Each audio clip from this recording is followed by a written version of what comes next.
O panoorin natin to ha. Captain Dado, may pasabog. Hiram tayo ng video ha. Dabawenyo, PH. Solid Duterte. Pakinggan natin. Panoorin natin. Wala sa kanila eh. Hintay ko lang kasuhan ako eh. Pagka kinasuhan ako, patay kung patay na, tangin ng mga yan. Sorry na lang kung may sumunod sa akin. Kasi hindi na tama eh. Tangin na, tatakutin nyo ako, gago kayo, veterano ako. Tangina ninyo. Tangina ninyo. Ganyan ba ang trato nyo sa mga veterano na lumaban, nakipagdigma, montik na mamatay, tapos gaga. Courtesy Pinoy Survivor. Ganyan ninyo, tatakutin ninyo, maputang ninyo, eh kayo nagnanakaw eh. Tama ka. Mga magnanakaw itong mga hayop na gobyerno ni Bangag eh. Tapos sila pa yung pinapatahimik yung mga nagsasalita sa gobyerno ni Bangag. Puro NBI, hayop na NBI na yan. Kupal talaga NBI na yan. Sige, subukan nyo. Hintay ko, kasuhan nyo ako. Ngayon, kung papatayin nyo ako, make sure na mamatay ako. Pero pagka nabuhay ako, personally ko kayo lahat, tutumba kayo lahat, ang ina nyo. Putang ina nyo talaga. Mga demonyo kayo eh. Grabe talaga, no? Grabe talaga kurakot eh. Hanggang ngayon, di pa nakakasuhan. Itong Bangag na ito, sabi, bago magpasko, may kakasuhan. Hayop talaga mga gano'n eh. Magsalita, bangag talaga eh. Totoo talaga sinabi ni Amy Marcos, bangag talaga itong si kapatid niyang Bangag, hayop talaga. Itong ombudsman nito, puro daldal. Kakasuhan na, mga congressman, hayop talagang ombudsman, Bendalo. Tapos itong matibag nitong NBI na patola. Lahat ng mga nagsasalita sa bangag na gobyerno, kakasuhan. Sip-sip talaga itong matibag nito kasi ang asawa niya may kaso sa ombudsman. Kaya nagsisip-sip yan para hindi kasuhan hindi matuluyan yung asawa niya. May ghost project. Hayop na matibag ng kupal yan. Puro pagnanakaw ang pinaggagawa. Oh. And give me a reason why I will be unforgiving. Give me a reason. Yung sinasabi ko nga, kung merong 10 lang o kung ilan lang na pwedeng ma-reform sa inyo, yung magsisi at bumalik sa langit, bumalik sa Diyos, okay na. I will stand down. Magsisi? Mga demonyo yung mga congressman eh. Kaanit sa pera yan. Magmula yan si Yuse Castro, hayop na yan. Wala nang dignidad yan. Hayop na yung kupal ng Yuse Claire na yan. Hayop yan. Ombudsman, Boying, mga demonyo na yan. Matibag, mga hayop na yan. Buhay pa yan. Sinusunog na yung mga kaluluwa, mga hayop na yan. Wala yan. Pero malabas, wala. Sodom and Gomorrah talaga kayo eh. Animal kayo. Ganun. Animal kayo, hayop talaga kayo. Hayop talaga mga sa gobyernong Bangag talaga. Hayop talagang. Nandang kay Batong, lalaban yan. Pagka kinorder nyo, lalaban yan. Kasi yung given eh. Pagka yan, nagsumurrender, nahuli, diretso sa Hague. Mabagal yung ating justice system, wala.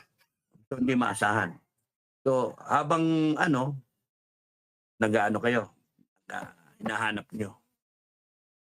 So, dadating yung punto, chinma ba kayo, makita nyo. Yan. Nagkatiklo-tiklo, yan, laban. Nasa si Batong yan.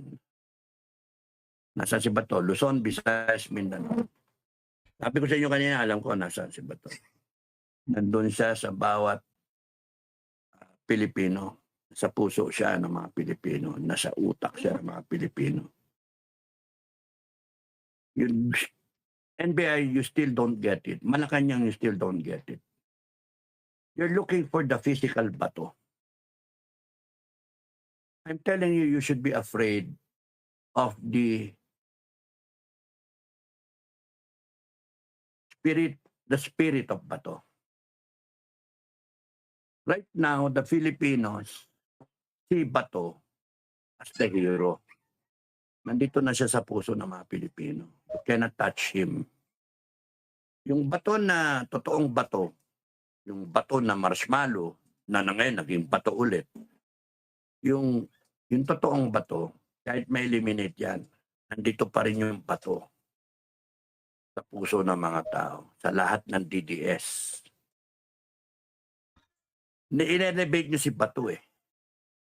Tinaas niyo yung antas ni Bato.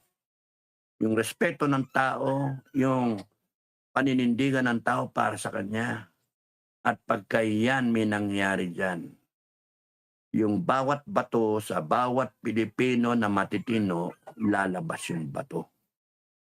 Para usigin kayong lahat. Sabi ko na sa inyo, bato can become a spark of the revolution.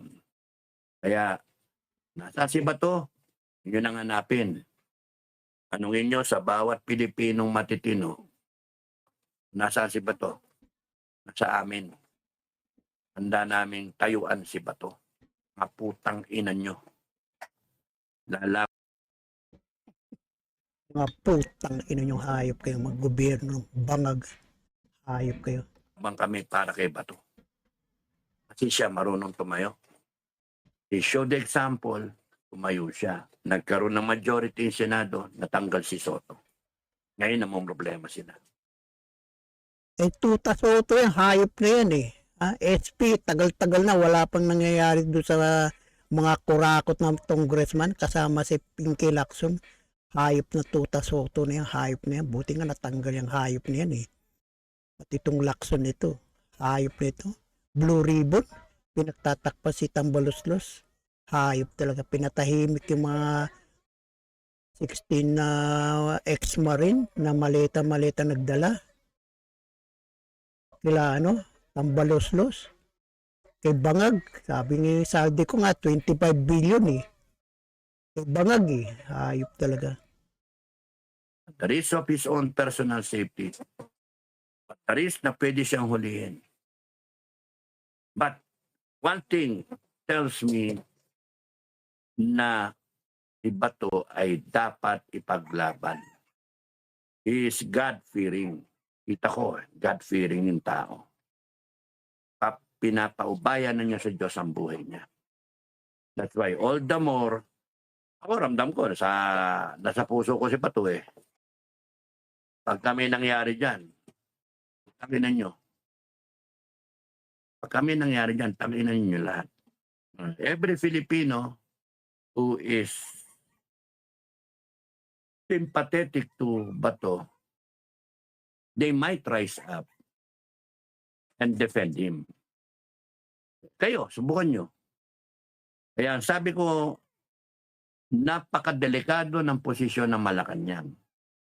You have to stand down, observe muna kayo.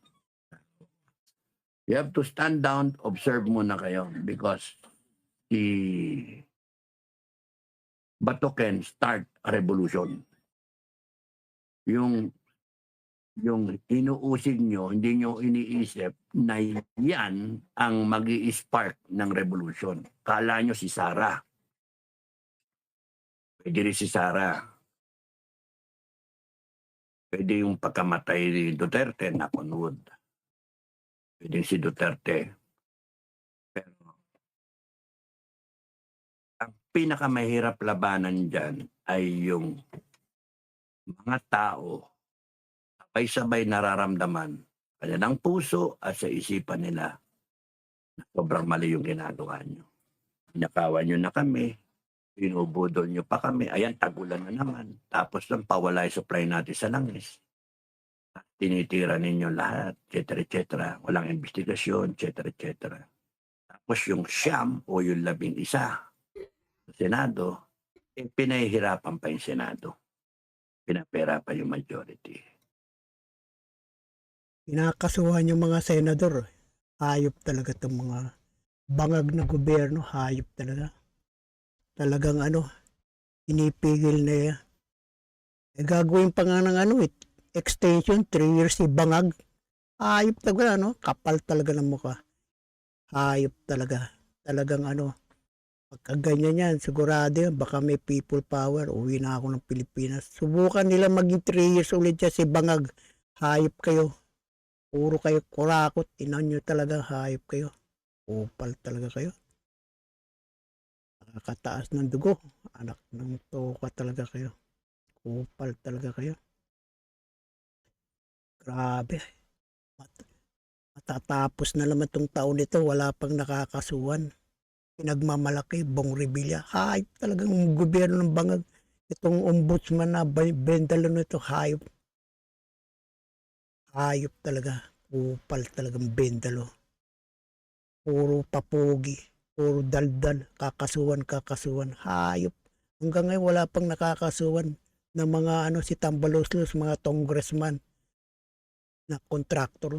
Ina mo talagang ombudsman ka. Hayop ka. Na-high blood na naman ako sa'yo. Ina mo.